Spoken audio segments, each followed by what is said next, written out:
Good afternoon. I'm Vincent Palmieri, President and founder of Asian Pacific Community Awareness, and I'm here with Senator candidate Tony Grady here at the Red Lobster in North Las Vegas.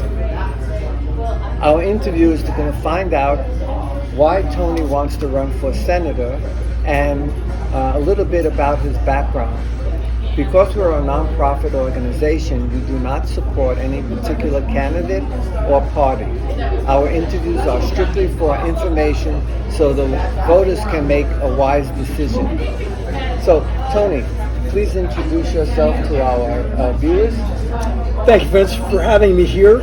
It's my honor. I would like to say that I am Tony Grady and I hail from Reno. I've been in Nevada coming up on 8 years in November.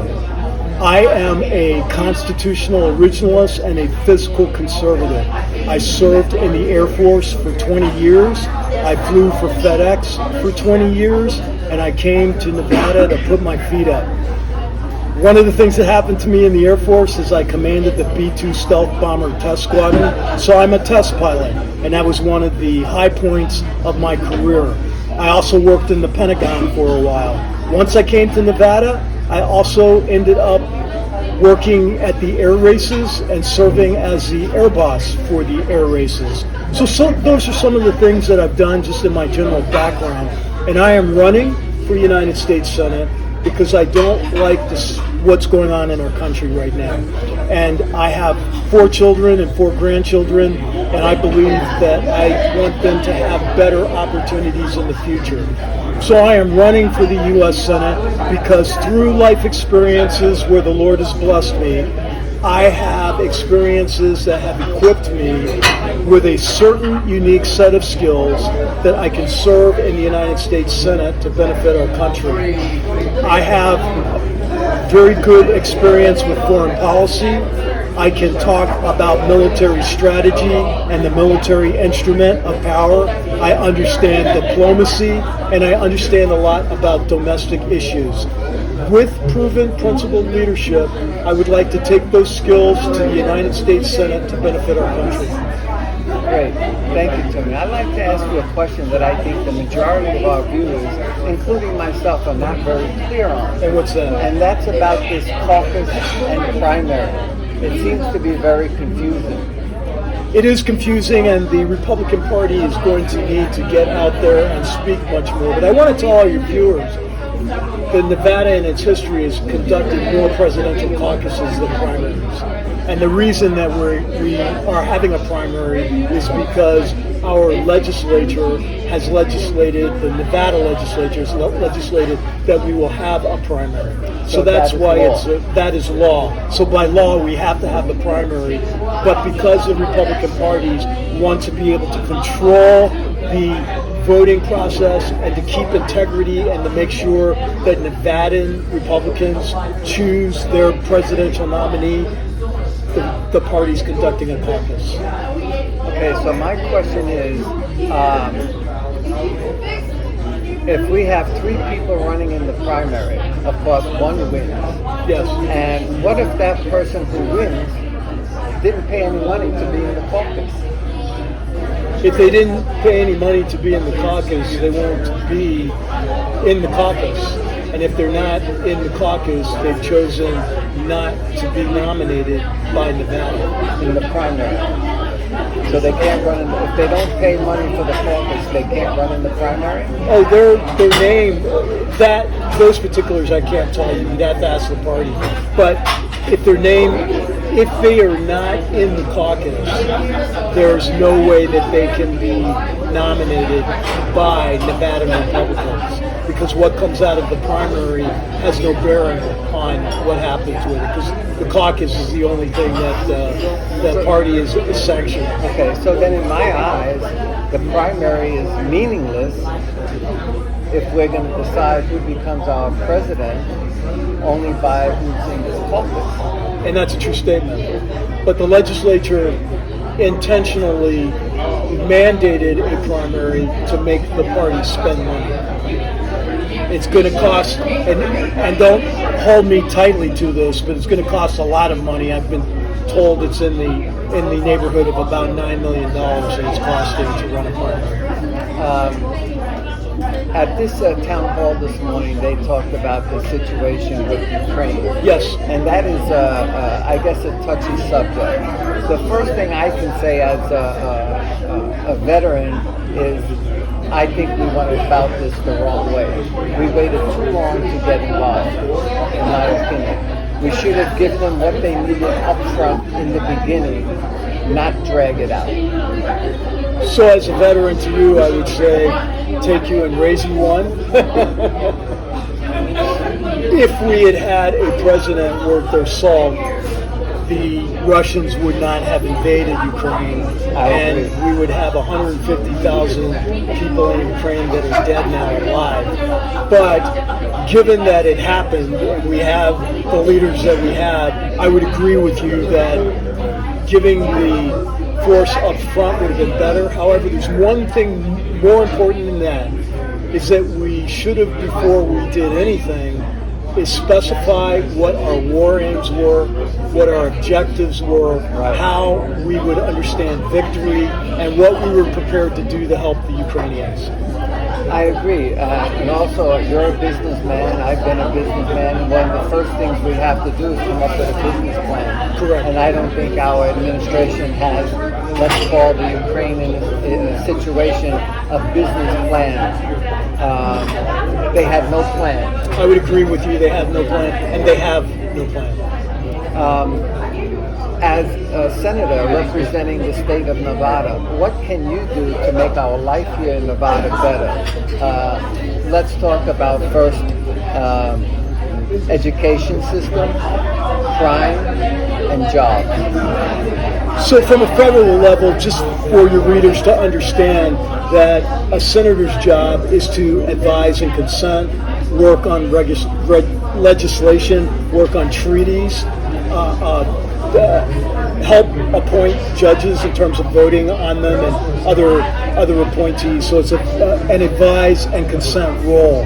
So what will happen on the federal level is that the United States Senator will stand, and I will stand this way as your senator, on the Constitution of the United States, because I'm a constitutional originalist. So I will support legislation that will defend Nevadans' constitutional rights.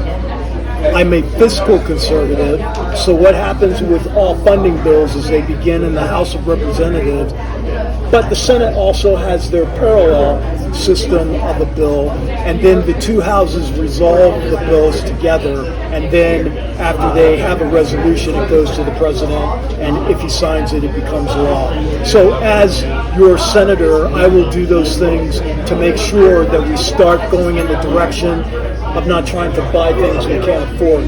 So those are two major ways that I'm going to help Nevadans. The other way is the committees that you get on. So I will be dealing with wanting to get on, like the Senate Armed Services Committee, getting on committees that deal with the Department of Interior or Agriculture, because specifically we have things that are deal with mining, they deal with farming, and they deal with ranching in Nevada, and I as a senator would want to be on those committees just to make sure that we watch out for the interests of the Nevada farmers and miners.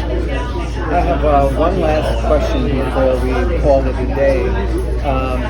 As a senator, if there's federal legislation being passed that maybe benefits the majority of the United States, but doesn't really benefit Nevada that much, how do you vote? That's a tough one.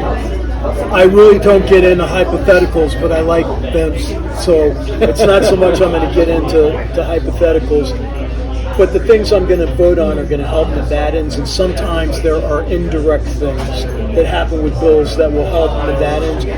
But what I won't vote on are things that go against the interest of Nevadans. I mean, even if we have the most perfect water bill, if it doesn't help Nevadans, I'm going to defend the interest of Nevadans.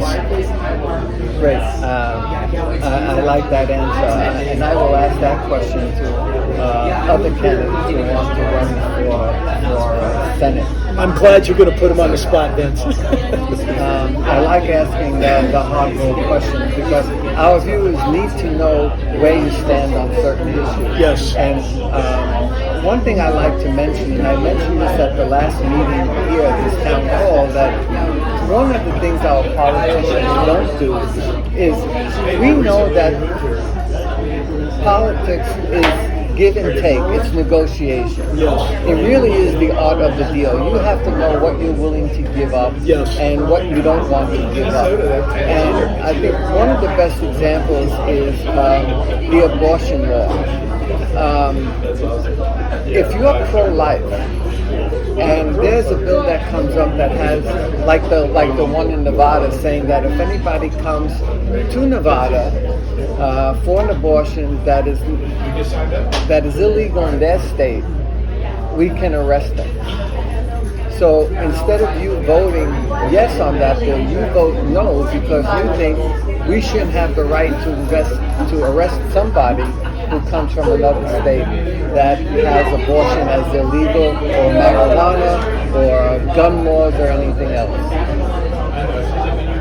So I'm not sure, Vince, I really understand the question. You're saying that in the other state, other state it's legal? And you're saying in the other state, abortion is not legal. It's not legal. So they come to Nevada to have an abortion. But Right. the law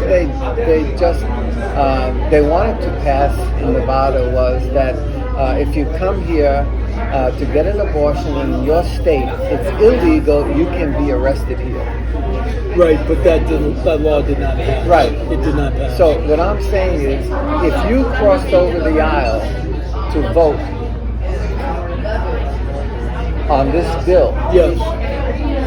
what politicians don't tell us is the reason why. And I've been personally involved in this situation, and I asked one of the candidates local, why did you vote with the Democrats and not with the Republicans? Because when you look at, and this is what I was told, when you look at the bill, the whole bill, you have to look at the rule of law also, not just about abortion. That's true. However, I just want your listeners to know that I'm pro-life, and they need to know that I'm pro-life, and not to really get into the hypotheticals that you cannot. But Vince brought up a good point because you have to look at the whole bill. You can't just look at one piece of the bill. And so it could look like that a senator is going against principles, voting against or for a bill, but because of what's inside the bill, Right. sometimes the legislator has to vote in a way that's not readily apparent. And that's what makes politics complicated. That's what makes legislating complicated. But you need to understand this. You need to always be able to hold your elected officials accountable, and they owe you an answer when you ask them a question about how they voted. But at the same time, you need to listen to what they have to say. There are no real just one issues. We live in a complicated society, and our government is based on checks and balances, and we elect our elected officials to represent us so that we're not actively involved in every piece of legislation. And you have to be able to put your trust in those officials. So is that what you're looking for? Exactly. I Is that guess what you're looking I for? didn't explain it correctly in the beginning, but yes, you hit the nail right on the head. So just to follow up with that, Yes. Would you be transparent if you crossed the aisle to say this is why and let us understand why you crossed the aisle? Because a lot of us are lazy. We're not going to read the whole bill. No, we are responsible to do that. It would be my job, and that's one thing in the Senate that I will put up a big stink about. If they come up with these huge bills that you can't go through and read the bill, that's not the way business should be done. Because you have to read the bill. Well, sir, I'd like to thank you for your service. I'd like to thank you for your time, and I wish you an abundance of luck in your campaign. Thank you. And Vince, as a fellow veteran, I'd like to say thank you for your service. It was my honor to serve, and I want all of you out there to know you were worth it.